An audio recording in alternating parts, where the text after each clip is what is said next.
Welcome to TV20 News. I'm Dan Monroe. Here's what's coming up. You can't possibly have everything that you need for every child you're going to give a yes to. Having a space like this where I can just place an order, an emergency curbside order, know I'm going to get everything I need. And then I'm spending that time before a child comes in and I'm calming my heart, preparing my family, preparing my home for a child to come in. The Cleveland Foster Care Closet is a place where foster kids and their caregivers can get what they need to help make their lives a little easier. I'll introduce you to the founder of this organization. And helping to make your visit to the Justice Center a little less anxiety-inducing. We walk you through step by step if it's your first time navigating the courthouse. And parking changes in the new year. Pricing, enforcement, paying with your phone. We go over all the changes you need to know. When a child goes into foster care, it can be a difficult and uncertain time for both the child and the foster parents. Thankfully, there's a nonprofit group that understands and can help. Meet Kathy DiVincenzo, founder of Cleveland's Foster Care Closet. So as a foster mom myself, I was on the other end of the phone call saying yes to a child being removed, coming into my home, and oftentimes with just the clothing on their back. There's always these stories about children entering foster care with just their belongings in trash bags, which definitely happen, but more often than not, it's absolutely nothing or short of nothing. It's when the kids arrive in the middle of the night with nothing that Kathy says can create a lot of chaos, especially amongst the foster parents who need to scramble to get basic needs like clothing for the kids. And so what I was experiencing is in the hour or so ahead of time before a child arrives in my home, I'm frantically running to Target, to Walmart, to try to find the clothing that they would need, the diapers they might need. To help fill the needs of foster parents in the area, Kathy founded the Cleveland Foster Care Closet. This is the biggest closet I've ever seen, as it's over 9,500 square feet in size and is filled with clothing, personal care items, baby furniture, and toys, all donated from Clevelanders like you. So what do the children and parents receive when a call comes in?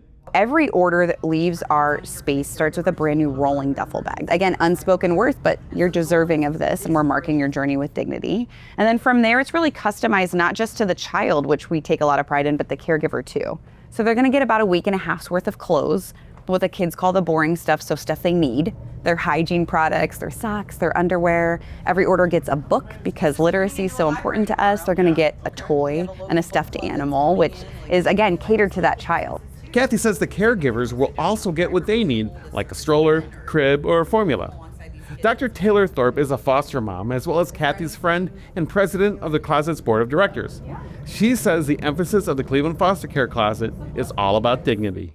Our main focus is clothing these children in dignity. That is our bread and butter. We want to make sure that these children go home in clothing that we would put on biological children or our loved ones, clothes that we would gift to people. We don't want them to just say, oh, you're in this situation, you're experiencing foster care, so you get what you get. We want to make sure that our clothing that's on the racks are nice. They don't have, stains, holes, they're not dirty. Volunteers and donations are crucial to the success of the Cleveland Foster Care Closet. So when I talk about this is Cleveland's Foster Care Closet, this isn't my closet, this isn't my best friend and board president, Dr. Taylor Thorpe's closet that runs this alongside of me. It's not ours to own, it's Cleveland as a capital C. And so what that means is people just like you. They show up, they donate their time, they donate their money, they donate their items to make Cleveland's Foster Care Closet happen for the families that we serve. Every child that comes through foster care has to go through mental health triage first. Sometimes the kids need to leave their clothes behind, leaving them in nothing but a hospital gown. Thanks to a new partnership, the Cleveland Foster Care Closet now supplies bags of clothes and necessities to the kids in what they're calling the Gap Pack program.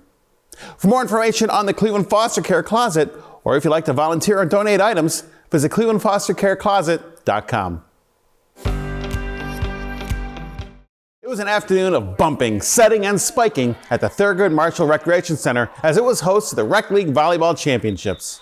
The top two junior teams and the top two senior teams each squared off in a best-of-3 series to determine the winner. After the trophies were handing out, one thing was very clear: everyone had fun. And as a reminder, you can watch the Volleyball Championships right here on our TV20 Cleveland YouTube page.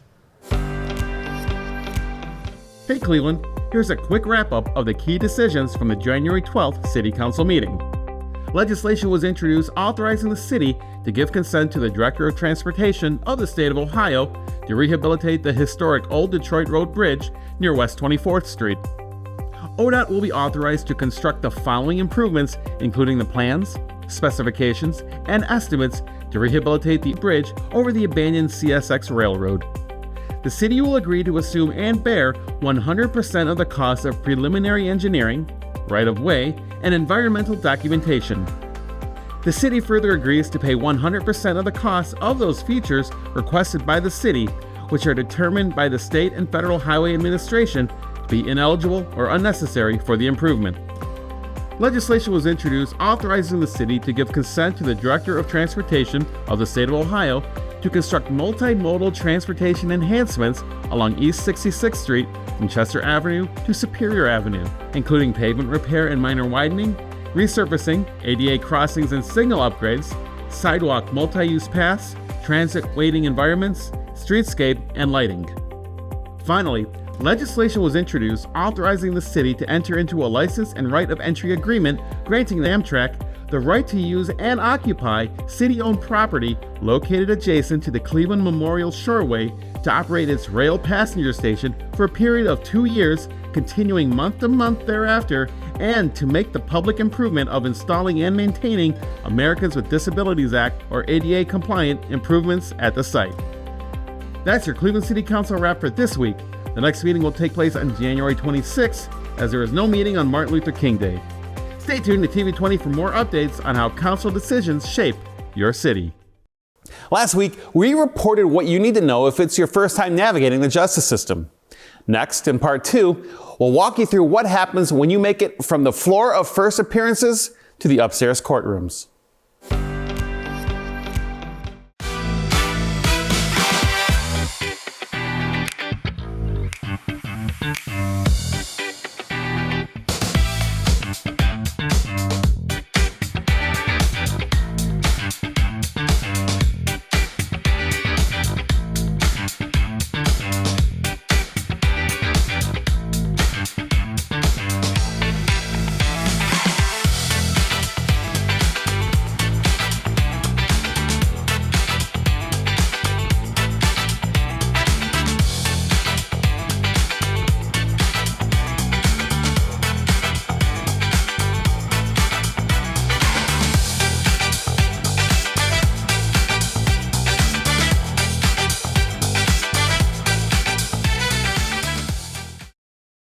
Folks, winter has arrived in Cleveland, and for many of our older adults and neighbors with disabilities, a simple snowfall can become a serious danger.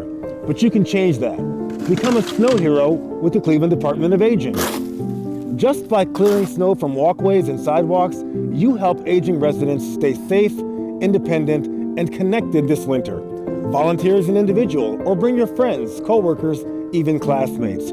It's a great opportunity for students to earn service hours while making a real difference in their community. Sign up today. Answer the call. Be the warmth in someone's winter. Be a snow hero. Visit clevelandohio.gov/aging or email jsmith21@clevelandohio.gov or call 216-857-7165 to join the team.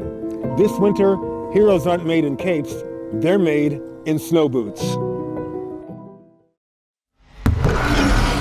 This winter, Thurgood Marshall Neighborhood Resource and Recreation Centers will offer our basketball fundamentals and skills training for ages 8 and older.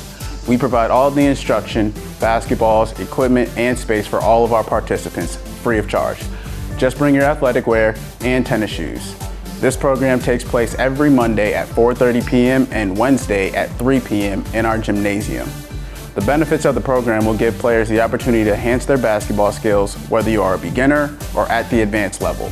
So what are you waiting for? Contact Thurgood Marshall Neighborhood Resource and Recreation Center or call 216-664-4045 for more information. We look forward to seeing you on the court.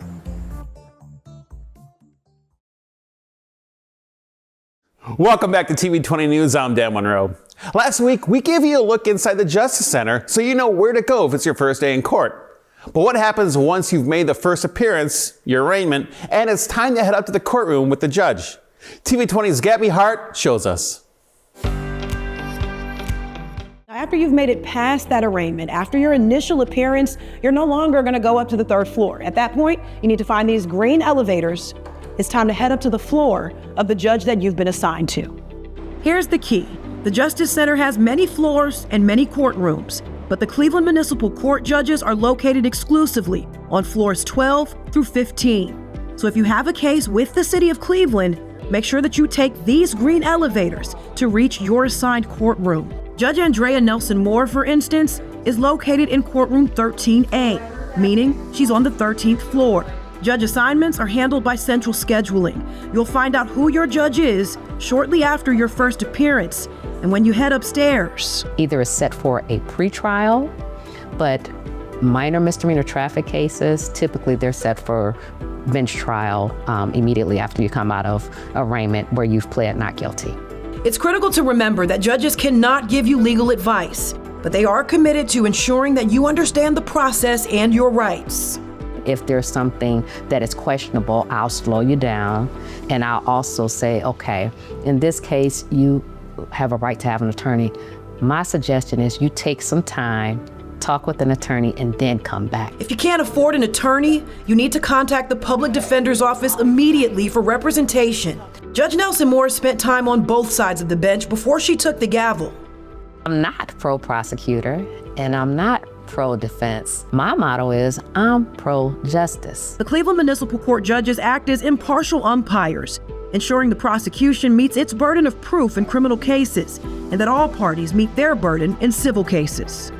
My responsibility is to make sure that I uphold the law and that I do it in an impartial, in a fair, in an unbiased manner. Don't be afraid to ask questions.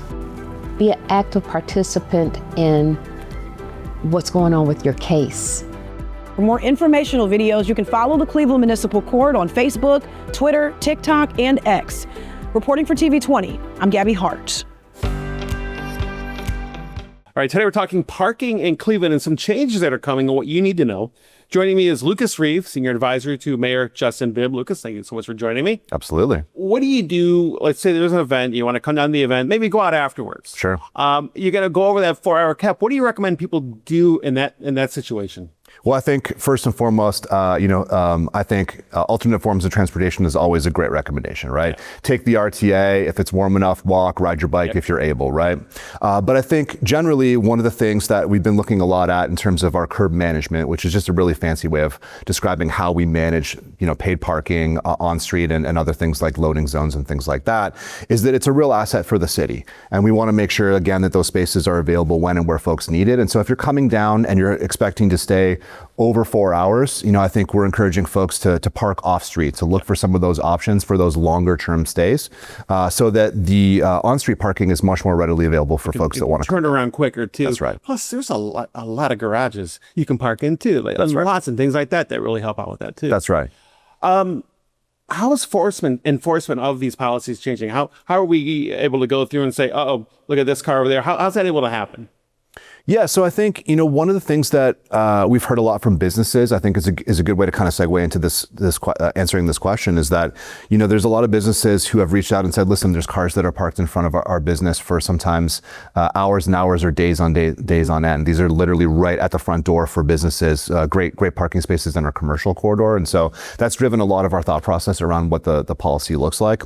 But really, enforcement is just the traditional enforcement methodology that we've always had. Folks that are going out there and checking, using the data that we're getting back from Park Mobile and some of the other technological resources that we have to ramp up enforcement across the city as we roll this out. But we also recognize that a big part of this is just folks changing their habits, right? We're empathetic and understand that this is going to cause some folks to have to change where they park, when they park, and all those things. And so the enforcement piece, while important from a long-term perspective, I think up front we want to be as gracious and thoughtful as we roll this out, that it's not really about a heavy enforcement. It's about building awareness, helping folks to change their patterns, and then we can work on that enforcement piece kind of more long-term.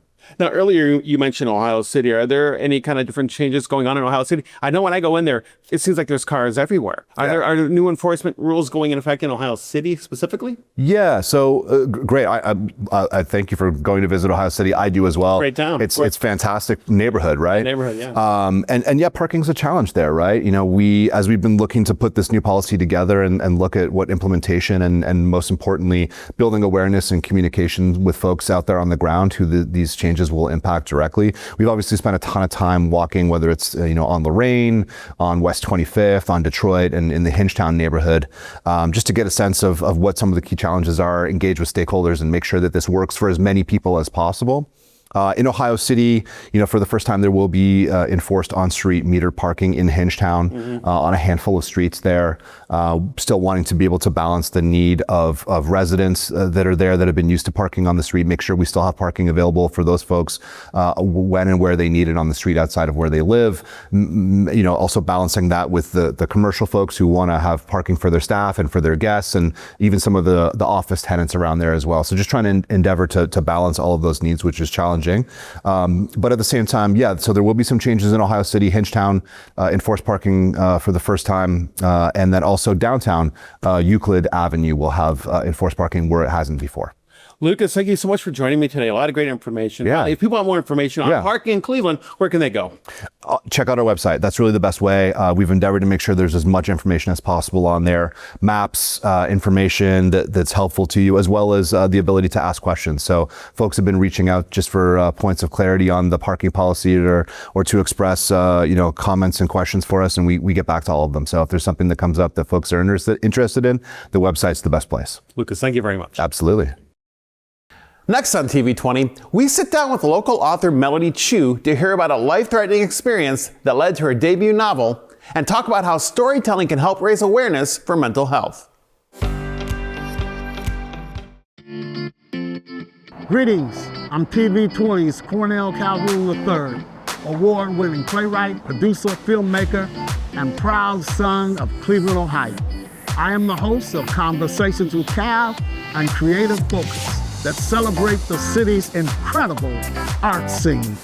The voices, the vision, the vibrant stories that shape who we are. From local heroes to rising stars, we're telling Cleveland's story. Bold, brilliant, and beautifully creative. So join me on TV20 for Conversations with Cal and Creative Focus, because our city is full of talent, and it's time to shine a light on it. Did you know that in the city of Cleveland, you can text 911 and the message goes directly to our communications center? Our dispatch staff will communicate with you via their keyboard, asking the same questions necessary to dispatch police, fire, or EMS emergency services. Keep this in mind if you are in the city and making an emergency phone call that might be a challenge. This safety message is brought to you by the City of Cleveland Division of Police. This winter, Thurgood Marshall Neighborhood Resource and Recreation Center will offer our boxing program for ages 8 and older. We provide all the instruction and space for all of our participants, free of charge. Just bring your athletic wear and tennis shoes. This program takes place every Tuesday and Thursday at 4 p.m. in our boxing room. The benefits of the program will give everyone good heart, healthy exercise while learning discipline, self-defense, and maybe the opportunity to box competitively. So what are you waiting for? Contact Thurgood Marshall Neighborhood Resource and Recreation Center or call 216-664-4045 for more information. We look forward to seeing you in the ring. Welcome back to TV20 News. I'm Dan Monroe with a reminder that the Cleveland Metropolitan School District's online portal is open for families to pick schools for their students. Here's what you need to know. Parents and guardians of CMSD students have until February 27th to enroll. New CMSD students, 8th graders, and students whose schools are closing as part of the school merge plan will all need to choose a school. Those whose schools are closing have a guaranteed spot at their new school. The district's website, clevelandmetroschools.org, shows a complete list of options. And to get the online portal, visit that same website and click Enrollment. The district will announce student placements during the week of March 30th. This week at the MLK branch of Cleveland Public Library, a conversation about mental health, grief, and healing. It'll be led by local author Melody Chu, who turned her own life-threatening childbirth experience into a story she now shares with others. Cornell Calhoun III sat down with Melody to talk about the upcoming event. I'm here with Cleveland author Melody Chu. Melody, welcome to the show, girl. Thank you so much, Cal. It's a pleasure to have you here. I'm excited to be here. So, you are a part of the Cleveland Public Library series At the Table, Conversations with Local Voices. That's right. What can people expect on Saturday when they attend that event? I'm really looking forward to this event because I think it ties a lot of different worlds together. So I'm going to be talking about my novel, Maddie Girls, but I'm also going to be talking about how we can raise maternal health awareness in Cleveland, which is a topic that I have personally experienced. I had a traumatic childbirth event with my last kid, my third son, Ben, and so that incident inspired the book. So at this conversation, it's going to be me talking about the book, but also it's going to be two doctors who were actually part of my OB team in 2018 when I had my son, and also Dana Langford, who is like a Cleveland Black maternal health advocate. So we can all talk about how we can raise awareness in the community. Talk a little bit more about that life-threatening experience. Yeah, it was, I had an amniotic embolism, which is very rare, and it's actually usually fatal. So it was one of those things where you don't know how it happens. They don't right now have the technology or medical knowledge to prevent it. And so it happened very suddenly. And because it was my third child, I kind of assumed everything was going to be fine. You know, I had already had two girls, everything was great. And I was in the delivery room, I was getting induced to have Ben, and you know, we thought everything was fine, and then very suddenly it wasn't. When you have an amniotic embolism, the mother's body has a kind of very strong immune response to getting amniotic fluid in the blood. So they don't really know why, but basically the mother stops clotting when she bleeds. And you know, when you give birth, there is blood involved, and then usually your body kind of handles it by clotting and then stopping the bleeding. Because of the amniotic embolism, I didn't stop bleeding, and basically all of my blood just kept coming out. And so I kept being transfused with blood. It was like very terrifying, actually. I was partially conscious and aware of what was happening, but it was so sudden, I really had no idea. It wasn't until after I kind of woke up in the ICU, my son Ben was in the NICU, and I was told, like, this is what happened. It was very serious. We just basically narrowly saved your life, and you're so lucky that you kind of made it through. So obviously that experience was very, very profound for me. And so those two doctors who were in the delivery room, they're going to be a part of the event on Saturday because of their participation in saving your life? Yeah, and wow, that's awesome. I feel really, really honored that they agreed to do this, because I know this is not kind of their normal venue, is to come talk at the library about these kinds of things. But to me, personally, it's a huge honor that these doctors can be there. So I'm going to talk about my experience, and I think they can also talk about what they remember from that experience. I think, honestly, it probably left, you know, some impression on them as well, just as it did for me. And why did you translate that experience into a novel? Why was that so important to you? So I didn't want the novel necessarily to be just about this experience. So the novel is about a woman whose best friend passes away in childbirth through an amniotic embolism. And I think, you know, because that experience happened in 2018, it took me quite a few years before I felt comfortable writing about it. I realized that with writing something kind of that deeply personal, you need to step back a little bit. You need to have an objectivity about the whole thing. It can't be as real and traumatic as when it first happens. So I'm glad that I kind of reached that point. I wanted to write a novel about friendship, which is what Maddie Girls is really about. And I think when I had that experience in 2018, as I was recovering, one of my very close Princeton friends was texting with me, and she said, I don't know what our friend group would do if we lost you. And I think that idea of what happens to these friendships that, you know, you've known each other for 20 years, you're so close, but if something happens and one member gets taken away, how does that group move forward? That was kind of like the inspiring thought I had behind the novel. So this is your first novel, your debut novel. That's right. That's right. So talk a little bit about pivoting from the law firm to writing fiction. That's interesting. Yeah, it's a 180 shift for sure. When I was a kid, I wanted to be a writer. That was like the dream. But when I was a lawyer, and I was a lawyer for about 17 years, I worked for a really, really big international British law firm, and I was doing very complex and stressful work. And I just didn't have any bandwidth for creative writing. I also had 3 kids. You know, we lived in Hong Kong, Beijing, and then here. So it was a busy life. And so when time was, we got to the point where I was like, I think I need to step back, you know, just for the sake of my family and my stress and mental health and everything. And my husband and I were talking, and he said, like, what would you do if you could do anything after finishing this kind of law firm career? And I said, I would love to write. Like, if I could just be a writer and write novels, that would be like the dream still. I wasn't sure if I could do it, but I think we decided, okay, we'll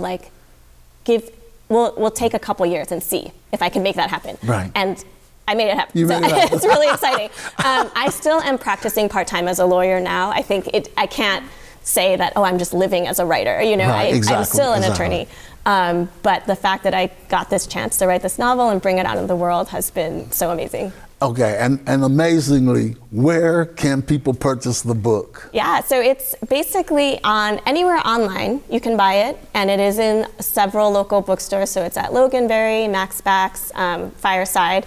And I'm sure you can ask if you have an independent local bookstore that you don't see it there, they can order it for you. Okay. And it's also in, I think, it's definitely in the Cleveland Public Library System, Cuyahoga County Library System, and almost all Cleveland area libraries have it at this point. So, Great. yeah. I'm going to get it, check it out, and then I'll give you a call. Awesome. Thank you so Thanks much. for being on the show. Thank you. Keep up to date with all the content TV20 is putting out by subscribing to our TV20 Cleveland YouTube page. You can also find us on Facebook and Instagram. Thanks for watching TV20 News. I'm Dan Monroe. We'll see you next time.